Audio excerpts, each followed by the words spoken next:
Pour respecter nos engagements et avec l'appui de l'État et des autorités, c'est un projet qui est arrivé à son terme. En 42 ans, le groupe Excaf Télécom a développé une expertise numérique inégalable. La TNT est un moyen de renforcer l'écosystème numérique du Sénégal. Le temps de quelques heures, ces parlementaires ont découvert comment se passe la transmission et la diffusion des chaînes du décodeur TNT by Excaf. Tous les matériaux ont été mis en place pour offrir aux Sénégalais des images et sons.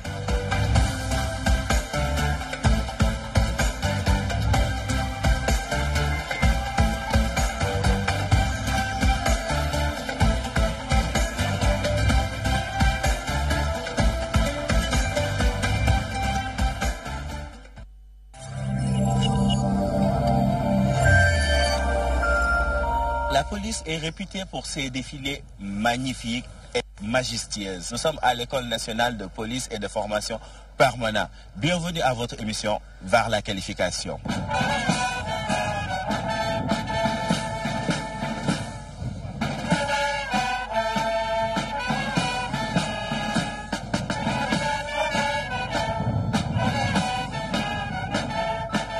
Donc effectivement, la police est un corps hiérarchisé. C'est-à-dire que les personnels qui appartiennent à la police sont classés dans différents corps. C'est ce que stipule l'article 2 de la même loi. Donc il dit que les personnels de police sont répartis en 4 corps hiérarchisés.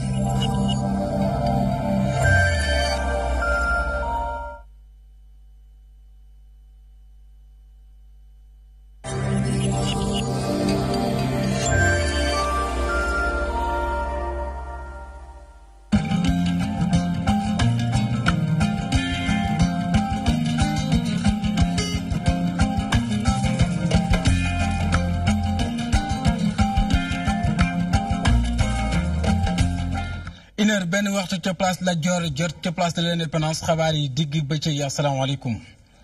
li ci gën a fës mbir mu soxal procès Khalifa Ababacar Sall coow la gën di am ci débat de fond bi mbir yooyu nag démb tàngoon jëpp dox ci diggante ki nga xam nag moom moo di procureur de la République ak kii di Khalifa Ababacar Sall tey jii saxit ñi ngi wéyaat lu ni mel daañu jokkoo ak téléphone kii di sunu ndaw Codé Ndiaye ca barab boobe ngir nag ci nu mu gën a yaatu. ci biir xibaar yi lu soxal mbirum wot ak gafaka jëm nag municipalité bi nga xam nag moo di ca département bu Kaffrine bokk moomel boobee nag daanaka am lu ko tënk ci ab coopération décentralisée lañ koy duppee ginnaaw nag ay koppar yoo xam nag mi ngi jóge ci ay kuréel yu leen woon a mën a jàppale ba ñu mën def seen liggéey ci anam bu mucc ayib daañu ci dikk ci nu mu gën a yaatoo ak sunu ndaw ba ñu toggal ca diwaanu Salim Pape Malick Fall. ci biir xibaar yi soxal loolu ñi nga xam nag ñoom la ñuy duppee ay coxeur liggéey boobee nag ñu bëri di leen jox xar baaram tuuma ci ak banditisme waaye nag noonu ñoom wedde nañ ko ba mu set wecc ci jàppale dañ ciy daan seen doole ngir am nañu faje seen i soxla dugal seen i jiba yenn ci ay koppar daañ ci dikk ci ni mu gën a yaatoo ak Mamadou Samb ci biir xibaar dana soxal wàllum caada lu soxal wala bokk wàllum li nga xam te moo di li ñuy duppee festival gastronomique sénégalo-ivoirien loolee nag bokk ci loo xam te ngir nag xeetu lekk gookee ñuy duppee aceke poisson ñu dëgtal ko Sénégal man caa lëj mbëj xam dëgg-dëgg lan mooy njëriñu boobu lépp xeetu plat ñu ngi koy amale ci CICES daañu ciy dikk ci nu mu gën a yaatoo yeneen ciy ponk lañ ciy dëxañ faram fàcc ko bu ndar képp jotaay xibaar bi ci kanam.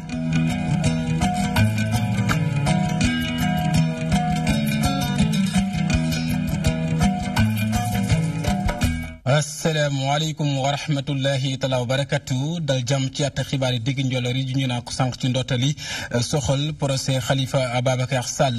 wax nañ ko sànq mu mel ne nag sax sunu ndaw jamono ji ma nga ca tribunal boobee ca Lat Dior ngir nag fas yéene taataan la nga xam nag mu rusee ci déglu ga am foofee ñeel attekaay ba ak wala boo ko attekat yi ak ki nga xam nag moo di njiitalu gox bu Dakar daañ ci dikk ci nu mu gën a yaatoo xëy na ak jokkoog ci téléphone waaye lu jiitu loolu loolu bokkoon na ci lu amoon ni ki démb ca barab boobee ñuy àtte kii di njiitalu gox bu Dakar Khalifa Ababacar Sall coow la metti woon lool tàngoon jip ci diggante kii di procureur de la République ak moomee di Khalifa Ababacar Sall mbir yu soxal percepteur bi di Omar nag Bokum ak Khalifa Sall lii nag wala bokk Daaf Mbaye Touré mbir yooyee daanaka addu wu ca bu baax weddi na nag du ca addu ñii di receveur nag Ibrahima Touré ak it Omar Bokum jàpp na nag ñoom lañ doon jëfandikoo ab caisse d'avance la waaye nag jëmul ci ay fonds politique lu ci mën di am leeral yi yaatu na ak Codé Ndiaye. procès Khalifa Sall mi ngi wéy ak ay interrogatoire yi nga xamante ni ñu ngi koy def amale ko ci prévenu yi Khalifa Sall moom moo njëkk a ñëw ci kanamu baar bi jàkkaarloo ak procureur bi si seen laaj ak tontu procureur bi dellu si ci laaj bi nga xamante ne nii président bi laajoon na ko Khalifa Sall te moom moo di ana lan lay tontu ci déclaration Mbaye Touré yi waxoon ne percepteur bii di Omar Bokum daan na jox xaalis directement Khalifa Sall xam ne ni moom position du varié ci wàllu woowu moom du tontu ci boobule laaj newoon na sax ni xaru moom moo ko gënal procureur bi daal di enchaîner laaj yi. bokk na ci laaj yooyee lan moo waral Khalifa Sall doon visé saa su ne ceeb wala dugub te mësul visé benn yoon xaalis Khalifa Sall xam ne ni ab mécanisme la boo xamante ne nii état moom moo ko créé te yàgg fi lool weesu na sax lu toll ci 2 fukki at ci biir laaj yeeg tontu yi nag ci diggante Khalifa Sall ak procureur bi mu am nag ay joxante kàddu gannaaw bu Khalifa Sall xam le ni kii di Yatma Diaw nekk ki ci gën a néew at daf leen laajoon lan lay wut ci kaso bi ci lu nga xamante ne nii depuis fukki at ak juróom moom lay def ci mairie bu Ndakaaru procureur jàpp ne kàddu yooyu dafa rek dugal Khalifa Sall maire bu Ndakaaru daal di tontu procureur ne ko kon nag da nga am problème procureur bi daal di koy tontu nii ki am problème moom mooy ki nga xamante ne nii dafa luubal alalu réew mi. kàddu yooyu nag ci diggante procureur ak Khalifa Sall daal di yëngal salle 4 bu palais de justice bu Ndakaaru président bi daal di intervenir ngir nag andiwaat dal ci biir salle bi gannaaw procureur bi Khalifa Sall daal dina itam tontu laaj yi nga xamante ne nii avocat partie civile bi maanaam ñi layal nguur gi laajoon nañ ko bokk na ci laaj yooyee lu jëm ci wàllu caisse d'avance bi Khalifa Sall xam li ni moom géré wul caisse d'avance ay fonds politique la doon géré Mbaye Touré itam daal dinay tontu ci laaj yi nga xamante ne nii procureur bi ak partie civile bi laaj nañ ko daaf bu mairie bu Ndakaaru xam ne itam ne ay fonds politique moom moo am ci mairie bu Ndakaaru percepteurs yi di Ibrahima Touré ak Mamadou Oumar Bokum ñoom nag jàpp ne ab caisse d'avance lañ doon alimenté ñoom ci seen déclaration yi nga xamante ni amal nañ ko dañu wax ni fonds politique amul fenn fuñ ko bind ci taxi yi li nga xamante ne ni yoon may na leen ko moom mooy alimenter ab caisse d'avance ndaxam nag dépenses yi exécuté nañ ko wala déet ñoom dañu jàpp ni seen compétence yeegul ci contrôler lu ni mel audience bi nag fas yéene nag tàmbaliwaat niki ci alxames bi ci bu 9h jotee muy nag décision boo xamante ne nii président tribunal bi di juge Malick Lamotte moom moo ko amal. Ndiaye Codé ba tey ci procès boobee sax la ñuy desandi soxal lool mbir moomee am avocat bu ñuy wax Maître Ousseynou Gaye moom nag xam ne lu soxal mbir moomee ci àtte gi dana nag bokk ci ñi nga xam daal daañu layal bu gox bu Ndakaaru na ko état ba defee ci constitution ab partie civile gis na nag la nga xam nag moom lañ koy teg ci ay tuuma jëm ci wàllum nag ay dernier li nga xam nag moo di ay fonds loolee gis na daal moo soxal lool moom mu bëgg caa bokk tab bi ci xeex bi du bàyyee benn yoon terrain bi ñii ji di waa partie civile bi dañ ciy teewlu ay kàddoom lan moo sabab lu ni mel moom Maître Ousseynou Gaye daanaka dénk na ko sunu naataango. ñi nga xam ne kii mooy état du Sénégal seen yoon dafa nekkul ci procès bi parce que lii ay fonds ay deniers wu mairie la deniers wu mairie yoonu état nekku ci parce que mënuma considérer budget boo xam ne bii 50 milliards la état du Sénégal joxewu ci lu dul 160 millions et puis 160 millions yi mu ne nii lañ koy exécuter te ay agent ñoo koy exécuter mu ñëw am lu muy wax ci deniers yi donc ñooñu aussi nekk ñu ñoo xam ne ñii suñu donc mais Khalifa Sall su fekkee juge bi permettre na ko au départ mu ne day def benn déclaration préliminaire ci déclaration boobu mu ne moom li tax mu waral procès bii mooy que ne dafa nangul ñaari offre yuñ ko def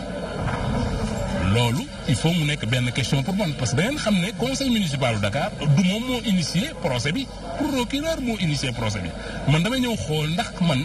suñuy intérêt ak est-ce que ñun am nañu vraiment un préjudice loolu laay déglu su ma ko dégloo ba xam loolu am naa ko loolu man dama koy foqati nangu ko jël ko du ma bàyyi état Sénégal mu jël ko. wax lu jiitu loolu démb it amoon na ndaje boo xam nag da soxal lool kàddu yi jëwriñ yëlimaane jëwriñ yëkkati woon Mouhamadou Boun Abdallah Dionne soxal nag kàddu yi soxe ko itamit ci Idrissa Seck njiitalu parti Rewmi ci nag ne wàllum taux de croissance bi ci Sénégal daal dafa tagga témbe Sénégal yëpp gisuñ seen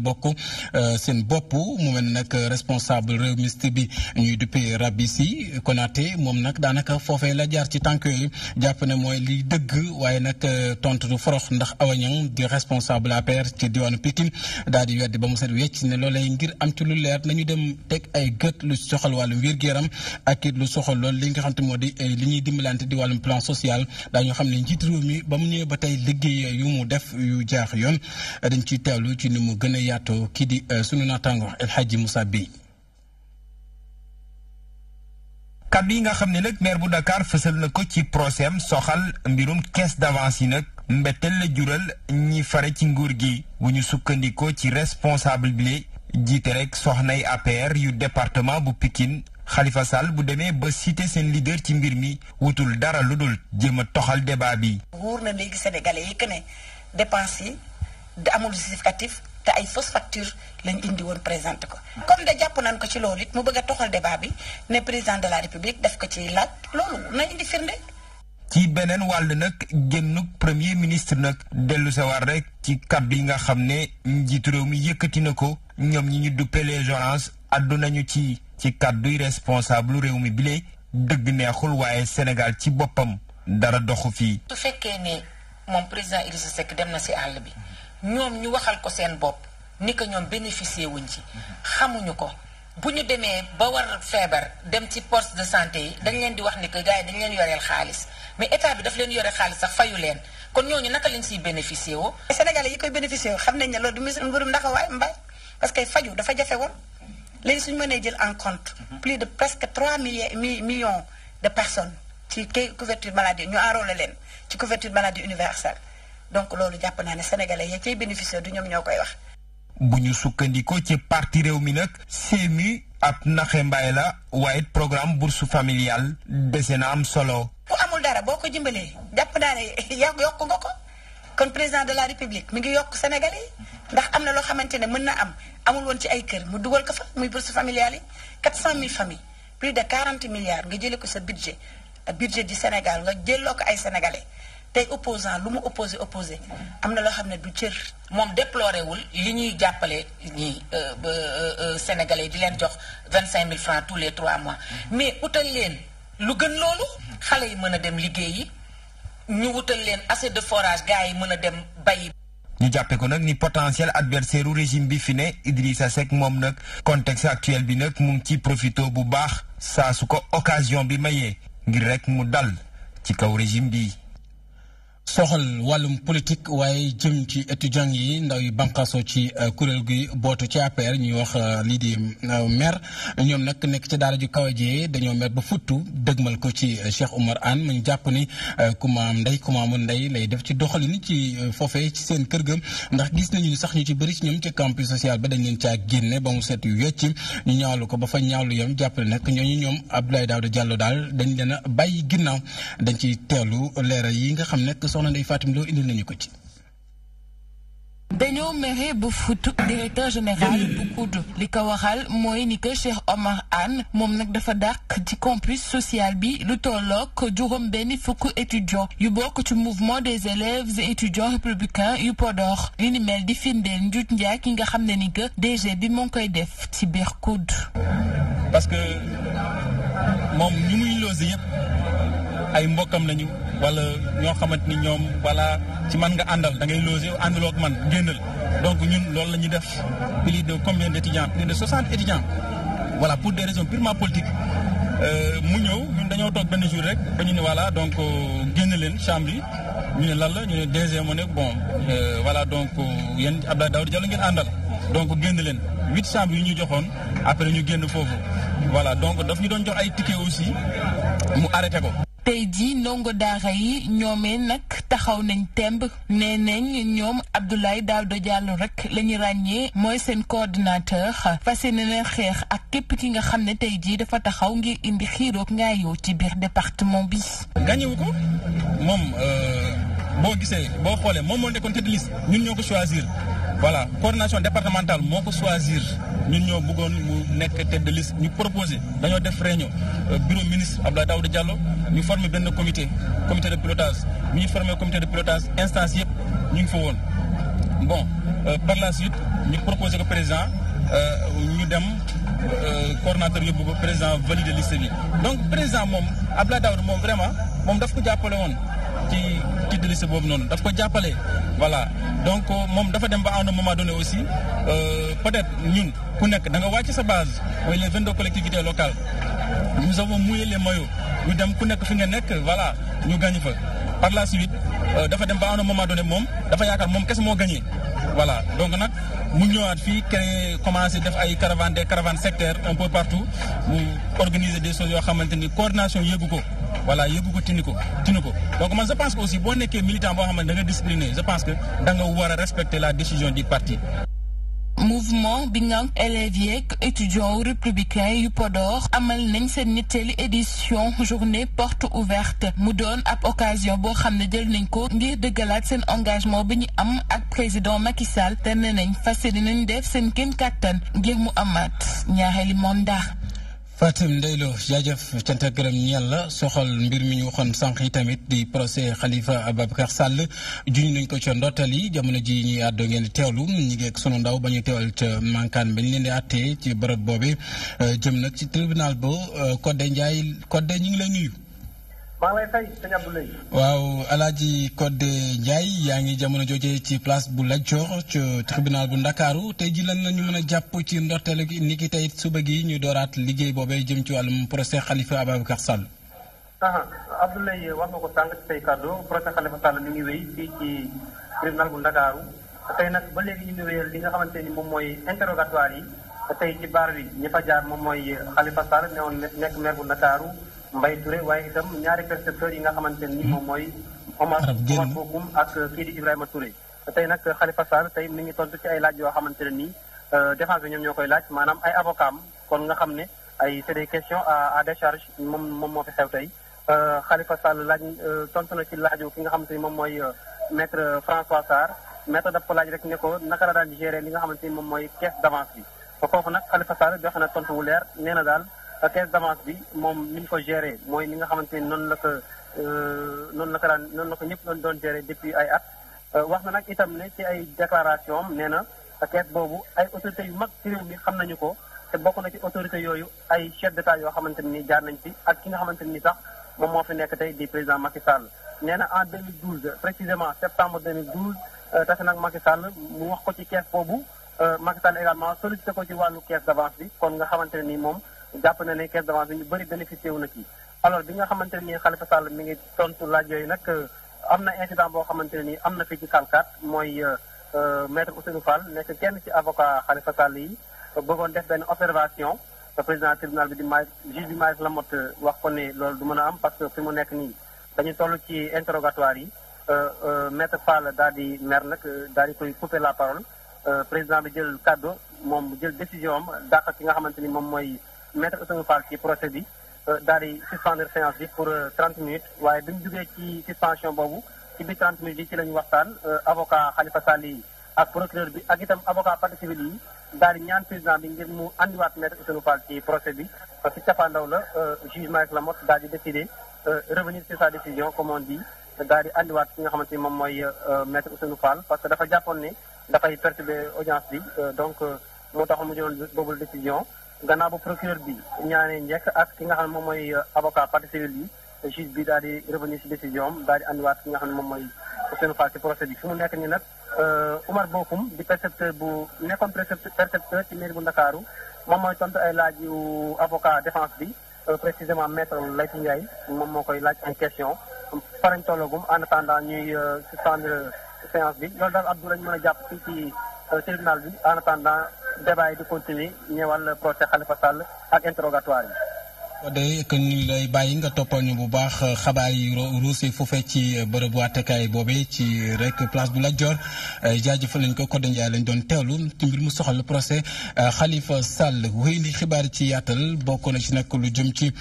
jigéen ñi nga xam nag yenn saa yi dañuy am ay projet bëgg a am àggale ci lii di barab bi ñu koy bàyyee di suuf si loolee nag tax ab programme bu am solo ñu daal di koy tëral ngir jàppale leen ba nga xam te daal daañu mën a amub sañ-sañ ni ko ñeneen ñi di amee ngir nag bàyyi bu ñu ko soxla loolee nag muy dippee wàllum autonomisation maanaam mën a amuk moomeelu seen bopp ay dem moom di jóg ba ñuy siiwal boobule projet bokk na ci sunu ndaw yi ñu fa yebaloon ñu teewlu ko. jigéen ñi jot ci ay suuf ba mën a bay nekkul lu yomb fii ci Sénégal loolu de la njàngat mi wax njàngat moo xam ni waa IPAR ñoom ñoo ko def di ci wax rek nag jafe-jafe yi nga xam ne ni jigéen ñi moom la ñuy jànkonteel. jigéen ñi am suufu qualité la majorité danga ci ndono lañ ko jëlee wala ñu xool beneen processus ndax fi ñu toll benn processus ndax nee nañ jënd dafa am kon nag ñooñu xaj na am na boor bu ñu mën a jaar ba am loolu mais la ñu am moo tuuti. ndax bu fekkente ni yaa ngi war a am 1 hectare wala 2 hectares pour liggéey ko am matériel am financement te yow amoo lu dul 2500 mètres carrés ça pose problème. ca loolu moo tax ñu teg benn projet fas yéene jàppale jigéen ñi ñu mën a am suuf ba bay comme ni ko góor ñi di defee li ni mel nar a nekk lu leen di dimbali ngir ñu mën a demal seen bopp. am solo ci projet bi mooy ñu dajale suñu xam-xam ñun de recherche la ñu def. CNCR dafa nekk ci action CNCR dafa nekk ak yeneen kuréel comme association des femmes rurales ak FAFS ak ñeneen ñu xool ci zone yi ñu jël notamment Niayes Delta ak bassin arachidier naka la ñu mën a gunge jigéen yooyu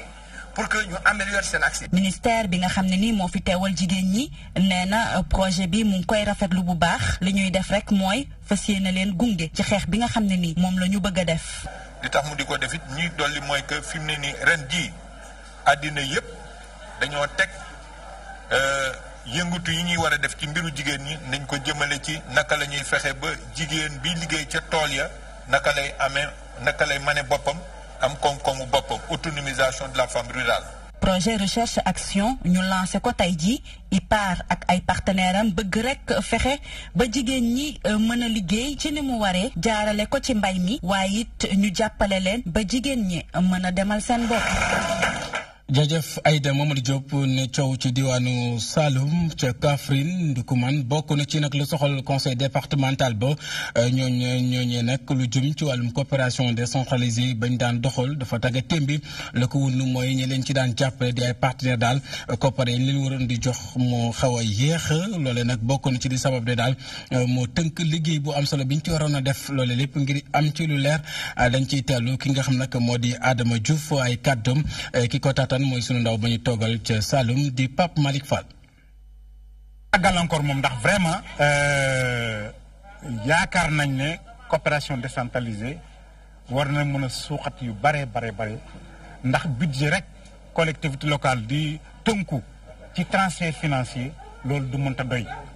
bon nag ñun en tant que président du département war nañ wuuti nag ay partenaires c'est vrai mais xaw na jafe ndax ñun day wax dëgg yàlla am nañ sax opportunité financement avec la coopération française ambassade de France ministère des affaires étrangères français 350 millions yoo xam ne teg nañ ko gouvernement Sénégal joxe 150 millions ñoom ñu joxe 200 millions mais dafa laaj conseil départemental wala commune nga am partenaire ak benn collectivité locale bu nekk France yéen ñaar ngeen lëkkaloo tëgg ensemble un projet de développement loolu moo tax mën a bénéficier ci financement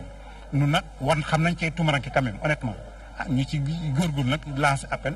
partenaires yi pour itam Kaffrine muy Birkelane muy Malem muy Koungheul ñun ñëpp ñu gën ndax région bi moom xaw na fee tumaranke mais nag loolu ñu ngi ciy taxaw di ci góorgóorlu ak nga xam ne ñëpp ñoo ñu war a jàppale ci loolu. daal di wàcc ñëw Thiès Kajoor foofee bokk na ci nag ab daara boo xamante ni ñu ngi ko duppee école polytechnique bu Thiès di tàggat ñoo xam nag ay ingénieur la boobu lépp daara nag ka ko fa sampoon ci ay jamono mooy doomu yaay ñi naan jeg jogo yi Léopold Sédar Senghor boobaak léegi nag muy def ay jéego foofee ca diwaan nga di tàggat ñu bëri ci doomu xew bu Sénégal lan la ñu mën a gën a jàpp ci barab boobee ci ni mu gën a yaatoo Djibi Sarr Dione. fukki waxtu ak benn ci école polytechnique bu Thiès ci digg l'école bile ay ndongo daara yu taxaw par groupe tekk-tekkaaral lañu nemmeeku ambiance bi tamit demeewul noonu.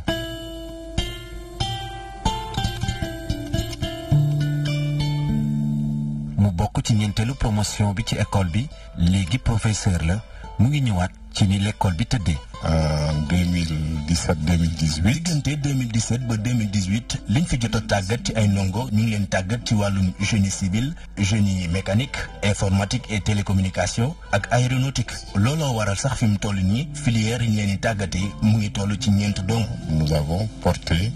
le nombre de filières à au moins 4 filières. école polytechnique bu Thiès ñu bëri jàpp ne nag dafa xaw a changé waaye teewul ñi ne ñoom ñu ngi xamle ne école bi fa mu nekkoon ba tey dara jógewu fa. école polytechnique dafa nekk école boo xam ne dañ ko xam ci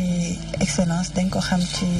seen jàngale bu baax ak tamit opportunité yi nga xam ne moom la ñuy joxe daal à la boo si génnee.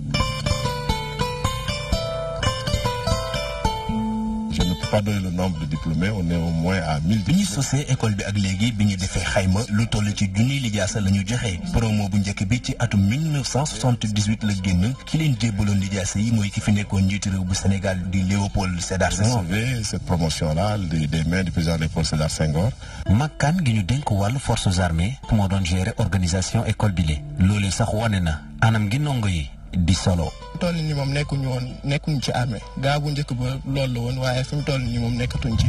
te nii boo gisee tax ñu koy sol c'est comme école d'excellence nañ bu ñu génnee ci biti il faut que ñuy wane excellence boobu muy feeñ ci suñu solin suñu comportement ak loolu yëpp. école polytechnique bu Thiès ñu ngi ko nag samp ci atum 1973 ñu ndayale woon ko école polytechnique bu Montréal balaa ñu koy daal di boole soog ko itam dindi ci université bu Thiès li ko tax a jóg mooy former ci diir wu gàtt ay ingénieur yu xarañ boole caag mën li ñuy def. Johnny Djibi Sarr jaajëf wax leen ci xibaar soxol lii di centre bu Gindi ñu foofe nag ñu fay denc yenn saay ay xale tout tànk kii di nag di Kalidou Kassé di ab artiste praticien moom nag taxaw temmee ngir indi njàppandal ci xale yi nekk foofee tax daal ñu mu amaloon fa bëccëg goo xam ne ñu ngi ko duppee journée du social dañ ci ànd ak Ibrahima Fall. tableau bi ngeen di gis xale yi nekkee ci centre Gindi ñoo ko defar. gannaaw ba ñu booloo toll ci fanweeri xale ak benn xale yi nekkee ci centre Gindi fi mu toll nii fëgg nañu buntu doon artiste loolee di mbégte ci ki teewal waa UNICEF. avec cette œuvre-là et on a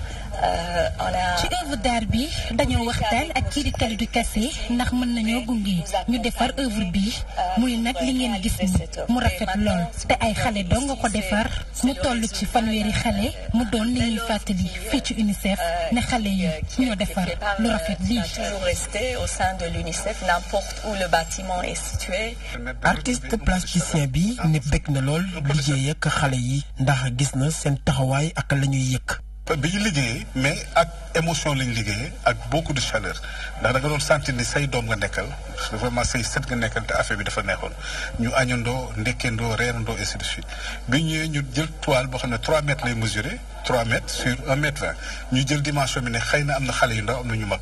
su ko defee ku ci nekk da nga mën a joxe sa touche waaye nag waxuñu ci kenn defal nangam dañ lay bàyyi yow nga defal li nga xalaat li nga sentir nga génne ko bu ñu gisee nag xam nañ ne am na beneen approche pédagogique ku ci nekk yaa ngi doon génne li nga xam ne moom nga sentir ñii dessiné garab ñii kër ñii teel ku ci nekk li nga doon ressentir donc toile bi acrylique la ñu daal di ko defar bi ñu paree ñu ñëw indi ko. collaboration bi nga xamante ne moom la ñu am ak Kalidou Kassé moom waxoon na ko nee na chaque mois sax dina ñëw bokk ak xale yi añ lu mu am andi ko pour gën a dimbale xale yi gën a dimbale donc le centre Gindi. ci gis-gisu njiiti réew mi di Macky Sall daal di jëlee xale yi ci mbedd bi artiste plasticien bi jàpp na ne moom ci ñi war a liggéey loolee la bokk loolee tax ba muy ñaax askanu Sénégal kenn ku ci nekk dugal ci loxoom ndax loolee ñëpp la soxal ngir ëllëgu Sénégal mën a rafet. Ibrahima Fall ci Sénégal métier bi ñuy wax coxeur loolee nag am ñu ci yëngu bu baax métier boobee yan gët lañ leen di xoolee nan lañ ci gis seen bopp ni mu gën a yaatoo ak Mouhamadou Samb. anaka bés bu nekk ñuy dajeek ñoom ci tali bi waaye ñu bëri ci askan bi jafe na ci ñu wax la dëgg-dëgg ana lan mooy métier coxeur njool di kenn ci ñoom di ci indi ay leeral. en réalité ñun ay apprenti la ñu woon ba ñuy ñëw di former fii moom on était jeune mais ay apprenti la ñu woon mais boobu liggéey bi metti na ba nga xam ne des fois du am place des fois ñuy ñëw fekk suñu morom apprenti yi di leen yëpp ñuy arrangé si la ñuy dem ba gis métier bi ba finalement ñu doon ay chauffeur mais tamit chauffeur bi mun ñu dem ndax da nga ñëw di dawal yenn oto yi transporteur dañu doon utiliser comme nu leen neexee dañu jàppoon ay nit ñoo xam ne daal ñu tekkul dara kon nu ma ko mën a gisee ñu baal ma si terme bi ndax lu tekkul dara mooy que ne nit mënul yor ponkalum car di yëpp 40 personnes du moytu di def lu nekk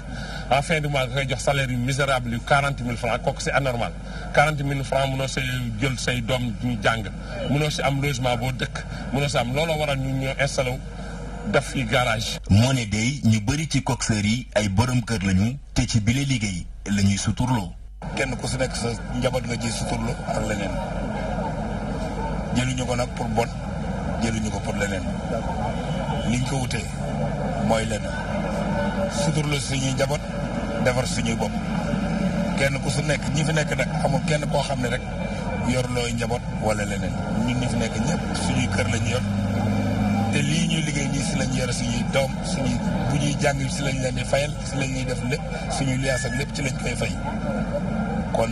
lépp lu ñuy am nag alhamdulilah rabbil alamin si lii lañ ko amee. askan bu Sénégal dañoo gaaw ci xeebaate te boo amee soxla kenn du la ko fajal di kàddu coxeur yi ndax ngir ñoom bile liggéey dara nekk ci. xam nga képp ku sañoon si àdduna doo doon ay yenn métiers yoo xam ne da ngay def nit ñi di la sous-estimer ku sañoon tey da ngay doon koo xam ni. si ñuy dagg ñiy décider si réew mi si ngay bokk mais yàlla may ñëpp loolu y' a pas de sous-métier nag je suis très fier d'être coxeur ndax suñu Sénégal dafa am leen loo xam ne dañu baax wax rek la ñuy def waaw ñun dañoo jaloux suñu xoolee ngay keegee da ñaan kii warul woon def li war nii te boo léegi duñu la dimbali si dara man lii ma nekk nii xeebu ma si. xool nga ne dina la xeeb ci mbedd mais bu ñëwee fi nga bokk dina xam ne yaay kan tey si tey ñii fi nekk amul kenn koo xam ne di nga ci dem këram. te doo ko nawloo parce que ñi lay xeeb ci mbedd bi seen morom mooy ci yor ci métier mi seen morom nga ci yor. fii ci Sénégal dañuy faral di teg ay tuuma ci ndoddu coxeur yi mu doon mbir boo xamante ni ñenn ci coxeur yi weddi nañ ko ba mu set ndax ci bile liggéey la ñu yoree seen i njaboot tey xamle ni y a pas de sous-métier. jaajëf Mouhamadou Samb soxal xibaar yi leneen bokk na ci nag li nga xam ne juñoo naa ko ci ndortal yi wàllum nag lii di ñaareelu festival bi nga xam ne ñu koy amal soxal lii di xeetu toggin goo xam nag réew Ivoire Côte d'Ivoire ñoo baaxoo di ko def ñu duppe ko acceeke poisson loolee nag ñu bëgg ko dëgtal sénégalais ñu ràññeekle ko ñu ànd ceeg ci nu mu gën a yaatoo lan mooy xeetu toggin googee ak soxna Mariam Birane Badio. festival acceeke poisson fii ci Ndakaaru ñu nar kaa amal ca CICES li ni mel ngir wane dëkk yi nekk ci biir Afrique te nar fa exposé naka la ñuy defee seeni activité. L'événement s'appelle Acceeke Poisson, mais ça ne reste pas un événement purement ivoirien, ça reste un événement panafricain. ñëpp nag dañuy defar acceeke waaye anam yi ñu koy defee yenn saay moom mooy wute nag loolee tax na ba ñun ñi nga xamante ne ni ñun ñooy organisateurs yi loolu la ñu bëgg a génne.